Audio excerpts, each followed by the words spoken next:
Mother's के मन में बच्चों के ओरल हाइजीन को लेकर बहुत सारी क्वेरीज होती है। आज मैं आपको बच्चों के ओरल हाइजीन को कैसे मेंटेन करें उसके बारे में बताऊंगी। वीडियो को अंत तक देखना ना भूलें और अगर फिर भी कोई क्वेरीज बाकी हो तो आप कमेंट बॉक्स में पूछ सकते हैं। नमस्कार, मैं हूं डॉक्टर कविता मेघानी, newborn and child specialist and parenting coach. Now, the common query, the first query often the mothers ask is ma'am बच्चे की ओरल म्यूकोजा की ओरल हाइजीन की देखभाल कब से शुरू करें? So the care of the oral hygiene starts right from the neonatal period, क्योंकि उस वक्त बच्चा हर 2-3 घंटे में दूध ले रहा है माँ का, चाहे माँ का या ऊपर का। वो दूध की लेयर बच्चे के गम्स में, बकल म्यूकोजा पर और टंग पर पूरी एक लेयर बन जाती है। अगर इसकी क्लीनिंग एवरी टाइम नहीं होती है तो this become the source of infection. So कैसे किया जाए न्यूबॉर्न पीरियड में बच्चों के मुंह का रख रखाव? What the mothers do, they can take a soft baby napkin, उसे गर्म पानी में डिप करके आप उसे स्टरलाइज कर लीजिए and take the cloth on the finger, index finger और the little finger, whichever is comfortable to you. Gently बच्चे के ओरल म्यूकोजा की, गम्स की, टंग की, बकल म्यूकोजा की जेंटल हाथों से पूरी वाइपिंग कर दें। जेंटली मदर्स गम्स की मसाज भी कर सकती है बच्चे के, स्पेशली जब डेंटिशन स्टार्ट होने का टाइम होता है। That is really very soothing for the babies and this should be done almost after every feed. Okay, now once the dentition starts after 6 months और सो, तब रोल आता है ब्रशिंग का। उस वक्त माएँ खुद बच्चे के दांतों को, जितने भी दांत आ रहे हैं, उसका सर्कुलर मोशन में जेंटली ब्रश कर सकती है, क्योंकि बच्चा उसको ब्रश नहीं कर सकता। अब बच्चा तो कुल्ला नहीं कर सकता, तो आप बच्चे को पानी दीजिए, वो थोड़ा सा स्पिट करेगा, थोड़ा सा ले लेगा अंदर, इट्स ओके। उससे बच्चे के माउथ की क्लीनिंग हो जाएगी। Okay, now the second question arise, दिन में कितनी बार ब्रश करवाएं? तो 1 से 2 बार का नियम होता है ब्रश करवाने का and rinsing should be the habit after every feed. अब बच्चे ये हर फीड के बाद, कुछ भी खाने के बाद कुल्ला करने की आदत कैसे डालेंगे? Kids are very good at imitating you. वो बहुत अच्छे नकलची होते हैं, वो फॉलो नहीं करते इंस्ट्रक्शंस को, पर आपकी नकल बहुत अच्छे से करते हैं। So if you are following these instructions, if you are doing rinsing of your mouth after whatever you eat, the children watch you and you become the role model and they will follow you. So you do it. Rinsing after whatever you eat, brushing twice in a day or once in a day. 3 साल से छोटे बच्चों को 1 बार brush daily काफी है, 3 साल से ऊपर के बच्चों को 2 बार brushing. Now the third question, कौन सा पेस्ट इस्तेमाल करें? मैम क्या बच्चों के लिए कोई अलग से पेस्ट आता है? मैं तो वही पेस्ट उसको यूज करती हूँ जो घर में सब यूज करते हैं। No, this is not right. बच्चों के पेस्ट अलग आते हैं जिसमें फ्लोरीन की मात्रा कम होती है, अडल्ट्स के पेस्ट में फ्लोरीन की मात्रा ज्यादा होती है। बच्चों के पेस्ट में 500 to 1000 ppm फ्लोरीन की मात्रा होती है, अडल्ट्स में 1000 to 1500 2000 तक की भी चले जाती है। So use the paste that is meant only for the children. Even बच्चों के जो ब्रश होते हैं वो भी अलग होते हैं, बड़े फैंसी से, थोड़े से ब्रिसल्स उनके एकदम सॉफ्ट होते हैं, है ना? तो यूज दोस ब्रश एंड उनका जो हैंडल होता है दैट इज लाइक, आपका ग्रिप अच्छा बने, मोटा सा हैंडल होगा तो जो बच्चा उसको अच्छी तरह से ग्रिप कर सके। So use the paste and the brush specially design for your kids, they are easily available in the market. 3 साल से छोटे बच्चे के लिए नॉन फ्लोरिनेटेड पेस्ट इस्तेमाल करना है। Once daily brushing, rinsing after every feed. 3 to 6 years, twice in a day brushing. Morning brush with fluorinated paste, evening brush जो before sleep करना है with non-fluorinated paste. And after 6 years, twice brushing, both times you can use the fluorinated paste. Now, ma'am कितनी मात्रा में paste इस्तेमाल करें? This is the another question mothers ask often. So this is a rule छोटे बच्चों के लिए, just rice less than 3 years के बच्चों के लिए जस्ट चावल के दाने के बराबर पेस्ट की मात्रा पर्याप्त है। एंड अबव 3 इयर्स मटर के दाने के जितना पेस्ट। आप यूजुअली देखेंगे कि हम लोग अपने घरों में जब पेस्ट इस्तेमाल करते हैं पूरा ब्रश एकदम सुंदर सी लाइन बना देते हैं। इतने पेस्ट की जरूरत नहीं, just P size paste. And for smaller children only rice grain size paste. So now the another question comes, ma'am ये तो बच्चे के दूध के दांत है, ये क्वेश्चन बहुत बार सुनती हूँ मैं। दूध के दांत है, बहुत सारी चॉकलेट्स खा रहा था, सड़ गए, ये तो वैसे ही गिर जाएंगे, तो इसके लिए इलाज करने की क्या जरूरत है? जरूरत है। सबसे पहली जरूरत है उसकी खुद के कॉन्शियस, उसके खुद के कॉन्फिडेंस लेवल के लिए। अगर उसके दांत पूरे काले और सड़े हुए गंदे दिख रहे हैं, बच्चे भी अपने लुक्स को लेकर बहुत कॉन्शियस होते हैं, तो that really impact there confidence level a lot. Number 2, अगर दांत सड़े हुए रहेंगे, वीक रहेंगे, पेनफुल रहेंगे, तो उनका न्यूट्रिशन डेफिनेटली हैम्पर होगा।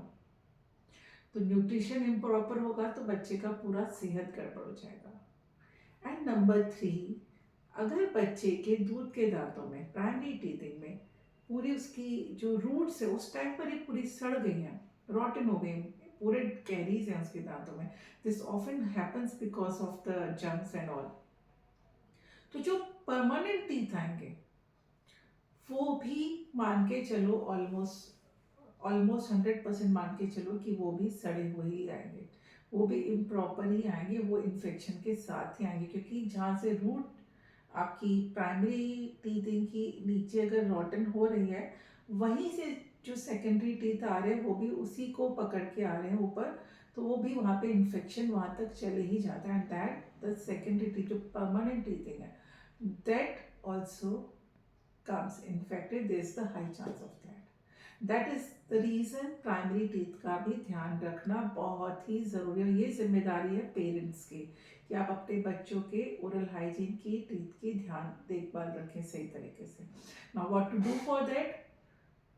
Avoid junks, avoid sweet dishes, sweets, whatever sweets, and if at all child is to some extent, क्योंकि 100% उनको रोकना मुमकिन नहीं होता, तो at least her bar whenever they are taking anything, make the habit कि वो माउथ वॉश करें, रिंस करें, सो दैट बैक्टीरिया को चांस ना मिले वहाँ बैठने का और इन्फेक्शन करने का।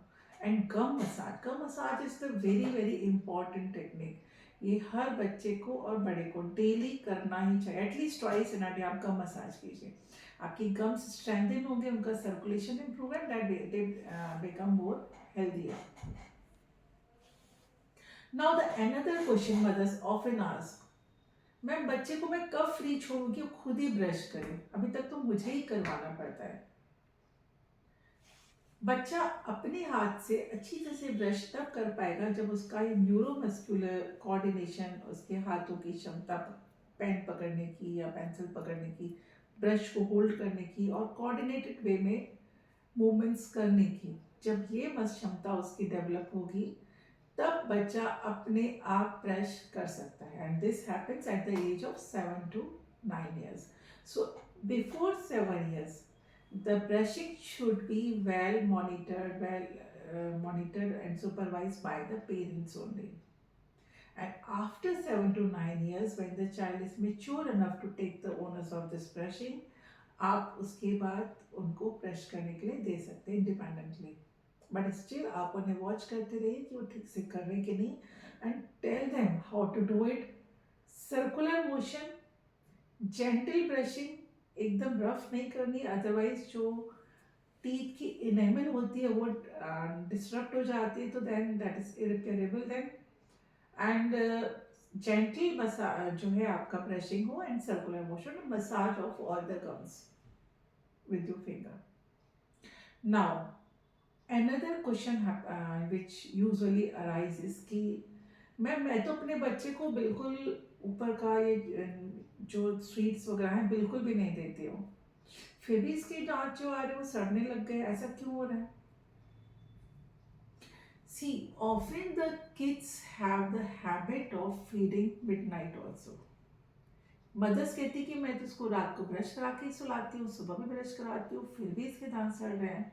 मैं तो इसको चॉकलेट भी नहीं देती हूँ, फिर भी इसके दांत सड़ रहे हैं।